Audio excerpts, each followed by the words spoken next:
Bora, vai começar.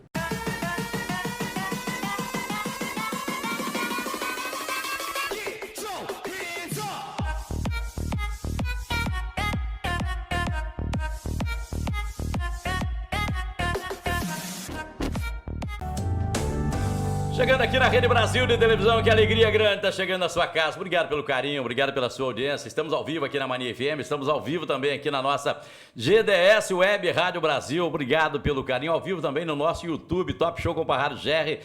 Obrigado todo mundo pelo carinho, obrigado pela audiência. Quero mandar também beijo grande pra galera de outras emissoras de rádio, ligado também em cadeia com a nossa GDS. Em Ribeirão Preto, tenho a galera de Ribeirão Preto ligada com a gente. Em Recife também. Galera de Recife, beijo para todo mundo, galera aí do Diário, obrigado aí pelo carinho da audiência de todos vocês. Hoje nós vamos falar com a doutora Laís Fardim Novaes, está aqui no programa para conversar com a gente, uma alegria muito grande. Tem muito tempo que eu não converso com ela e muito tempo que eu não entrevisto a Laís, né?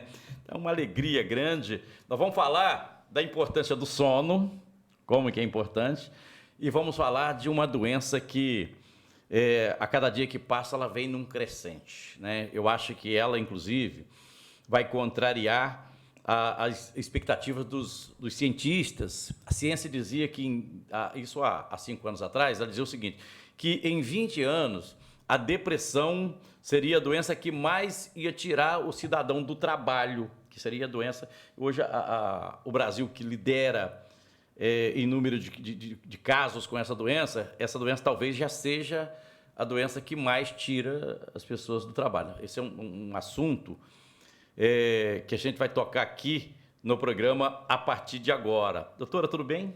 Tudo ótimo, alegria. Parrado. Bom estar aqui com você. Bom, viu? Alegria grande. Obrigada pelo convite. Tá grávida, segundo filho? Exatamente. Filho ou filha? Filho. Filho. Um rapazinho. Ai, tá que vindo coisa por aí. boa. Parabéns, parabéns, Obrigada. parabéns. E vamos começar falando da depressão. A depressão, de onde vem essa doença? Como é que a gente adquire essa doença? Essa é uma pergunta bastante complexa, na verdade. Não é? A depressão tem se mostrado a cada dia uma doença muito complexa. Uhum. A gente tem descoberto uma infinidade de alterações químicas no cérebro desses pacientes. A gente tem descoberto uma série de fatores de risco, ou seja, de questões ao longo da vida que podem aumentar o risco de você ter depressão. Mas, basicamente, a gente sabe hoje, né, que existe uma tendência genética para ter depressão. Então, famílias com vários entes com diagnóstico de depressão, provavelmente elas geram e carregam em si um maior risco mesmo de alguém abrir um quadro desse. Mas também há a parte não genética da depressão. Sim. A gente sabe que traumas de vida, eventos importantes de vida, dificuldades socioeconômicas, dificuldades sociais marcantes, elas são gatilhos e fatores de risco para a depressão. A gente sabe também que algumas características do estilo de vida do indivíduo, como ausência de exercícios físicos, má alimentação, consumo de álcool e drogas, algumas substâncias perigosas, aumentam o risco para você ter depressão. Às vezes, algumas características próprias também da personalidade do indivíduo, né? O indivíduo que acaba querendo centralizar muito as demandas do dia a dia, o indivíduo muito perfeccionista, o indivíduo com dificuldades de se comunicar socialmente, acaba sendo mais isolado socialmente, ele tem mais risco para desenvolver depressão. Então, em resumo, eu diria que a gente tem um lado genético e a gente tem um lado ambiental muito importante. Sim. E esses dois lados vão se juntar. Interessante da sua fala é que existe um avanço da ciência na compreensão dessa doença, que é uma doença muito complexa. Isso, muito interessante. Então, eu poderia dizer que talvez há umas 2 décadas atrás a gente não teria todas essas informações, mas daí talvez de uma década para cá, tudo foi ficando muito mais claro em relação a isso, e hoje a gente tem alguns exames feitos somente em centros de pesquisa, né? Às vezes os pacientes perguntam, mas eu não posso fazer esse exame não é disponível. Mas em centros de pesquisa a gente tem como a ressonância funcional, magnética, e eles vão mostrar uma alteração química no cérebro desses pacientes, gerado por esses fatores. E é uma doença que a aceitação também, no passado muito recente, as pessoas não tratavam a depressão de quem é fraco, não é isso? A pessoa que é fraca que é depressiva. Não é? E eu, esses dias, recentemente, conversando com uma amiga minha, e aí eu falei, você já procurou psiquiatra para ver se ela estava reclamando e tal. Procura um psiquiatra que eu acho que, de repente, pode ser depressão. Não, eu não tenho depressão, não. Depressão não é doença de Deus, é do diabo. Então, eu não tenho isso, porque eu sou evangélico e tal. Então, as pessoas... Eu estou falando de agora recentemente, né? Mas no passado muito recente, as pessoas tratavam essa doença com, né? Tinham vergonha de falar, de procurar o especialista para tratar disso, não é isso, doutora? Havia uma interpretação até espiritual, não né? É isso? E, na verdade, a gente sabe que hoje esses fatores que eu falei geram uma alteração química cerebral e a gente vê, através desses exames, alterações químicas cerebrais diversas nos pacientes com depressão. Então, hoje a gente tem um substrato, a gente tem um parâmetro objetivo para dizer, olha, existe uma alteração cerebral nesses pacientes e, por isso, eles precisam de um tratamento. E daí é importante a gente falar, e aí não vão falar que você não tem que ter fé, porque a fé remove montanhas, tá? Só que nós estamos falando aqui de uma doença, e aí você pode também ser curado também lá com uma oração e tal, isso pode acontecer. Mas é uma doença que tem que ter um tratamento químico, não é isso? Nós estamos falando de uma doença como qualquer uma outra doença, é isso, né? Isso, eu acho que a gente precisa olhar a depressão nessa perspectiva de uma doença como... A gente tem diabetes, a gente tem algum problema cardíaco, a gente tem a depressão como uma doença, com origem, com alterações existentes mesmo no nosso cérebro, com tratamentos apropriados e aprovados e testados, né, pelas pesquisas. Então, a gente precisa encarar ela dessa forma mais técnica. Você sabe que eu tenho uma fala sua, que tem muito tempo que eu não te entrevisto, muito tempo mesmo. Anos, né? Talvez tenha, sei lá, 10 anos. Ou mais, não sei, né? Mas tem uma fala sua e eu sempre falo isso, porque você falou e marcou muito. Você, uma vez, numa entrevista, disse o seguinte, olha, às vezes o primeiro medicamento não resolve, a gente vai resolver no segundo ou no terceiro.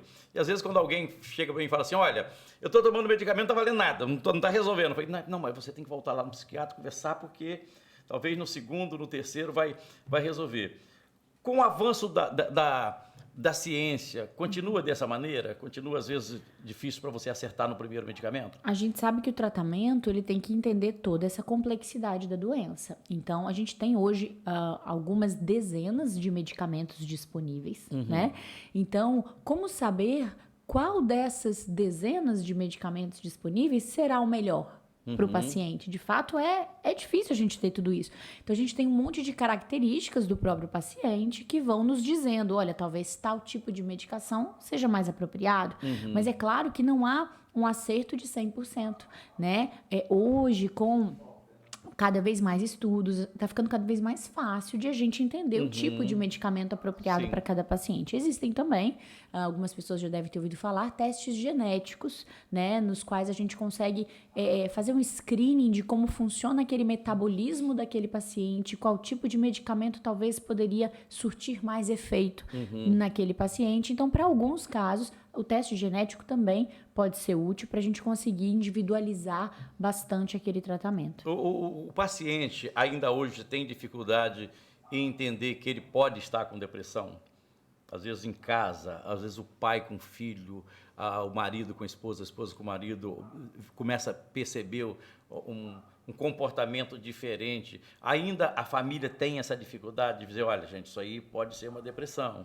Eu vejo muito ainda essa dificuldade, menos do que antes, mas eu entendo que muitas vezes o indivíduo começa a se colocar no estado de tristeza, no estado de isolamento das outras pessoas, no estado de começar a abandonar as atividades de vida que antes ele fazia, e muitas vezes ele atribui isso ao cansaço, ao estresse, às demandas altas do dia a dia. Então a gente precisa ter esse olhar realmente muito apurado para perceber, olha, se esses comportamentos como isolamento social, sensação de tristeza, choro, pensamentos muito mais negativos do que de costume, ausência de desejo por realizar as atividades que antes gostava de realizar, se isso começar a ser frequente, se isso começar a acontecer semanalmente, vários dias da semana, e se isso se estender por várias semanas a fio, é um sinal de que pode ter algo errado e talvez ele precise procurar um profissional. Quem tem depressão também, ela não é uma tristeza constante. Não, tem momentos, não é isso?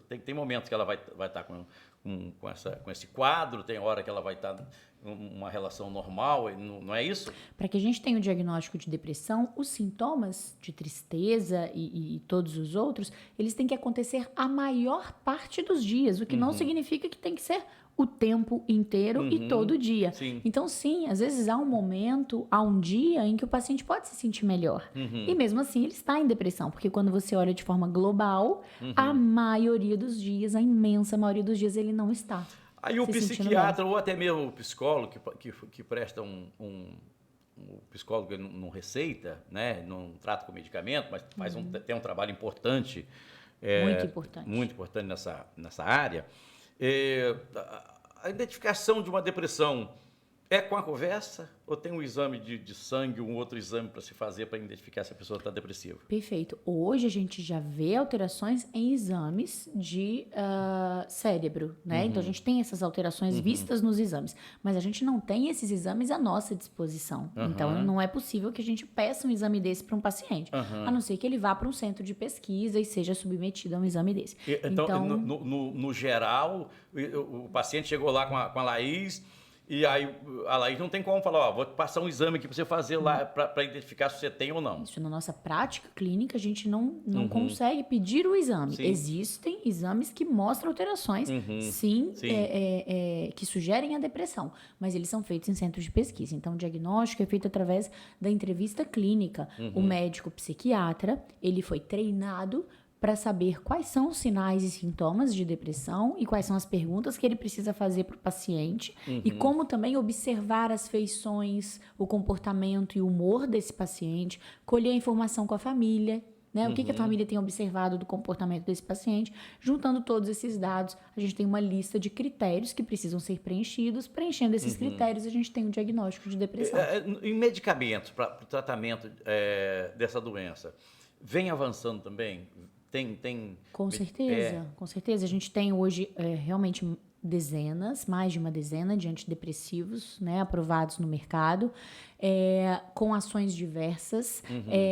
Está sendo muito aprimorado essa questão dos efeitos colaterais, que é algo que assusta os pacientes, né? Então, os pacientes eles têm medo de tomar... Tem duas coisas que assustam, efeito colateral e preço. E preço. De fato, os remédios têm ficado mais caros, né? Mas, enfim, os efeitos colaterais, eles assustam muito os pacientes, né? Porque eles têm medo de ficarem sedados, sonolentos em excesso, perderem sua capacidade de trabalhar e de se concentrar. No caso Existe do homem, esse mito. no caso, principalmente do homem, a perda do libido. Da libido. Existe esse medo, né? De que o remédio, na verdade, ele vá... tirar essa pessoa da funcionalidade dela. E, na verdade, ao contrário, o antidepressivo ele vai devolver a funcionalidade para essa pessoa. Ele vai devolver a capacidade de se concentrar, de agir, de ter ímpeto, de ter disposição, de ter ânimo, de ter alegria e prazer. Nós estamos falando de uma doença que a maior parte dos suicídios acontece por conta dessa doença. Nós estamos falando de uma doença terrível. Não dá para você viver com essa doença. E hoje você tendo essa doença, você estando depressivo, você pode ter uma vida normal, trabalhar, vida familiar, vida social. É isso, doutora? A gente tem hoje um índice, né, de cura, né, dos quadros de depressão. Então, um quadro de depressão ele tem uma chance de cura. Em média, 50% dos quadros de depressão curam com o tratamento adequado, com a abordagem adequada. Os outros 50%, a gente pode dizer aí que 30% não chegam a ter a cura, a remissão completa, mas tem uma melhora substancial. E a gente pode dizer que em torno de 20% são os casos mais graves e refratários. É interessante, porque essa questão da cura, essa eu não tinha ouvido ainda. Então, tem 50% fazendo o tratamento adequado pode... não ter mais os sintomas, né? E manter-se sem ter estes sintomas a longo prazo, o que a gente chama de cura ou de remissão na linguagem técnica, né? O paciente está em remissão da depressão, ele não tem mais aqueles sintomas de depressão e fica por um longo prazo sem tê-los. E nós estamos falando de uma doença, claro que tem nós estamos, tem os gatilhos, né, que a senhora falou aqui, a questão da situação financeira, às vezes, complicada, a pessoa está desempregada, são os gatilhos. Questões socioeconômicas, né? Mas essa não é uma doença específica para isso, porque nós temos pessoas com a vida econômica resolvida, claro. Não é sem... E aí, aparentemente, você olha, a pessoa não tem nenhuma razão para estar triste, mas a doença está lá. Perfeito, porque a gente tem esse conjunto de fatores. A gente tem a genética, né? Então, às vezes, o paciente tem um ótimo nível socioeconômico e não houve, talvez, nenhum trauma ou nenhum evento importante, mas ele tem uma genética favorável, tá? Então, realmente é o conjunto desses fatores que pode predispor alguém a adoecer. Nem todos precisam estar presentes, mas alguns precisam estar presentes para favorecer o adoecimento. E aí a falta de conhecimento, né, a ignorância sobre o assunto, às vezes faz dentro da própria família dizer assim, essa pessoa não tem motivo para sair, tem tudo, tem uma esposa maravilhosa, tem um emprego maravilhoso, tem dinheiro, tem casa na praia e tá com esse negócio por quê? E não é isso, nós estamos falando de uma doença. Exato, a gente tem que entender como uma doença que pode aparecer naqueles indivíduos predispostos, independente se a vida tá ótima ou se não tá. Se você permitir, eu vou puxar o intervalo comercial, vou voltar para a gente falar da Semana do Sono. A Semana do Sono que está sendo, quer dizer, vamos falar do sono no próximo bloco, mas tem a ver com a questão da depressão? Tudo a ver. Tudo a ver? Nós vamos falar depois do intervalo então. Segura aí, gente. Rapidinho, depois do intervalo comercial, tem mais esse assunto aqui no programa. Hoje a nossa convidada, Laís Fardim. Doutora Laís Fardim está aqui conversando com a gente, clareando um monte de coisa pra gente. Voltamos já.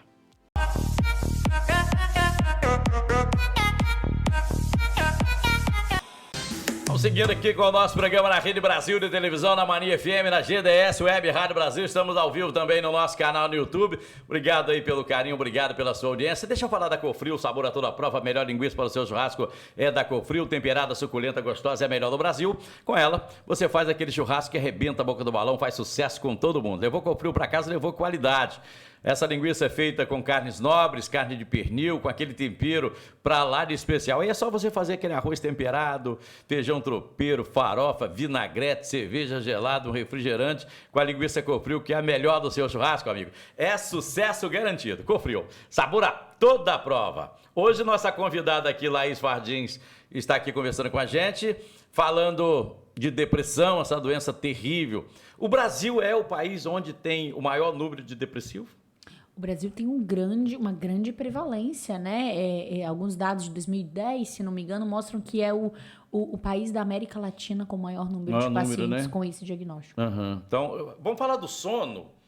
O sono, o bom sono também é importante. Nós falamos aqui, você falou no início da importância da atividade física. Mas o sono também é importante. A qualidade e a quantidade de sono é muito importante para a saúde mental. O que é uma boa quantidade de sono? Cada um tem o seu? Vamos lá, a gente tem uma tabela, né, onde a gente tem uma quantidade média de acordo com a faixa etária, tá? Não vamos nem falar de crianças, porque em crianças o sono realmente tem uma quantidade muito maior de horas necessárias, então a gente vai focar nos adultos. Sim. Nos adultos ali de 18 a 60 anos, a média necessária de horas de sono é de 7 a 9 horas por noite, tá? E de um bom sono, sono de qualidade. E um sono de qualidade. Porque tem gente que acha que está dormindo bem e não está. Isso. Acorda às vezes 3, 4 para ir no banheiro, Exato. 4, não é isso? Como saber, né, que Não o é sono isso? não está de qualidade? Então, alguns sinais são: o indivíduo dorme de 7 a 9 horas de sono por noite, ou seja, ele dorme a quantidade adequada, mesmo assim, ele acorda de manhã com a sensação de cansaço. Então, acordar de manhã com a sensação de cansaço, mesmo após ter uma noite inteira de sono, de 7 a 9 horas de duração, é sinal de que tem algo errado. Que tem algo errado. O sono é o chamado... Falta o sono profundo, aquele sono de sono de sonhar. Talvez falte o sono profundo, talvez ele tenha muitos despertares sem perceber, talvez ele tenha um problema respiratório à noite, que é extremamente comum, chamado apneia obstrutiva do sono, que gera essa sensação de sono de má qualidade. Refluxo. Doença do refluxo predispõe à apneia O refluxo é uma coisa que as do pessoas sono. fazem uma confusão muito grande. Você acha que o refluxo é uma coisa que você sente o refluxo e às vezes você tem refluxo e nem sabe que tem. E às vezes o refluxo ele é assintomático, oligossintomático, ou seja, poucos sintomas, né? E ele pode prejudicar muito a boa qualidade do sono, justamente pela regurgitação daquele ácido para as vias aéreas, inflamando, atrapalhando a respiração e a boa qualidade de sono. Agora, como é que leva a pessoa a ter um bom sono? Com medicamento? Na verdade, a gente precisa entender a rotina dessa pessoa, entender da onde está vindo este problema de sono, né? Então, hoje a gente tem, por exemplo, um exame chamado polissonografia, que é um exame que vai avaliar de forma muito completa e muito detalhada todos os parâmetros de sono daquele paciente. Vai avaliar se aquele paciente tem algum problema respiratório, se ele tem algum problema em oxigenação pulmonar, se ele tem algum problema em movimentos de pernas excessivo durante o sono, bruxismo, né, que é uma outra questão importante. Enfim, vai avaliar de forma muito interessante se eu tenho alguma doença nesse sono que pode estar gerando, e também uma entrevista com o médico do sono é muito importante, porque às vezes eu tenho outras doenças gerando um problema de sono. Vou dar um exemplo, eu tenho um paciente com depressão e que começou a ter um problema de sono secundário à depressão, já que dificuldades em dormir, insônia, são um dos sintomas mais comuns da depressão. E qual especialista para cuidar do sono que o cidadão procura? Exato. Então, hoje, vamos dizer aí que talvez há uns 6, 7 anos, no Brasil, a gente já tem regularizado a residência em medicina do sono. Então, os médicos se formam na faculdade e eles podem se especializar em medicina do sono, que foi o que eu acabei fazendo. Fiz a psiquiatria, depois a medicina do sono. Então, o médico do sono é o profissional adequado para você procurar quando você tem uma dúvida se você tem alguma doença do sono, algum problema do sono. Aí essa campanha nacional que vai acontecer, a Semana do Sono, vocês estão preparando uma programação para Cachoeiro.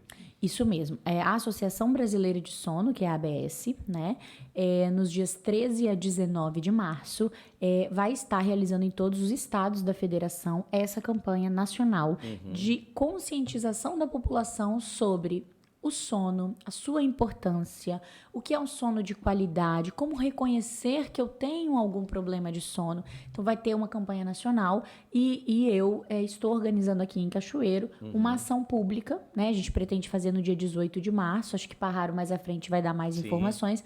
É uma ação pública destinada à população que tenha interesse de nos buscar para receber orientações, para fazer, de repente, o rastreio se possui algum problema de sono. Então vai ser uma ação para a gente conscientizar, dar informação, esclarecer dúvidas, atender a população. A exemplo de outras campanhas que acontecem aí, é uma campanha para chegar lá no cidadão que tem pouca informação, que tem dificuldade de ir atrás de um profissional, é isso? É para chegar para todo mundo, porque eu acho que sono, né, Parraro, ainda é um assunto que as pessoas têm muito pouco conhecimento. Inclusive na área médica, a gente vê os nossos colegas médicos de outras especialidades também com muito pouco conhecimento sobre sono, porque é uma área relativamente nova, é uma área que tem sido estudada a fundo mesmo há poucas décadas, tá? Então, eu acho que a ideia é para todo mundo conseguir... bacana essa sua fala, porque às vezes a pessoa, eu durmo demais, eu durmo depois do almoço, à noite eu durmo, que é uma maravilha, mas está sempre cansado, está sempre... E aí não pode ter alguma coisa errada. Esse sono não é reparador. Não é reparador, pode não é ter isso? alguma coisa errada. Ok. Eu quero agradecer muito a sua vinda aqui, uma alegria. Deixamos de falar alguma coisa? Um monte de coisa. Daria para fazer de fato, podemos ficar aqui, mas foi ótimo, falamos muita coisa. Dizer para você que estamos aqui à disposição sempre, tá? Obrigada. Prazer, uma honra, uma alegria muito grande receber você aqui. Obrigado. Obrigada, foi um prazer, viu? Obrigado. Hoje a conversa com a doutora Laís Fardim, esteve aqui no programa conversando com a gente, bom demais, né? Uma alegria grande, um monte de informação pra gente e nós vamos trazer a Laís mais vezes aqui no programa para aproveitar dela esse conhecimento para ajudar a população. Turma, aqui na Rede Brasil de Televisão, nós estamos fechando o nosso programa. Vamos voltar sempre 7h30 da noite aqui nesse mesmo canal. Obrigado pelo carinho, obrigado aí pela sua audiência.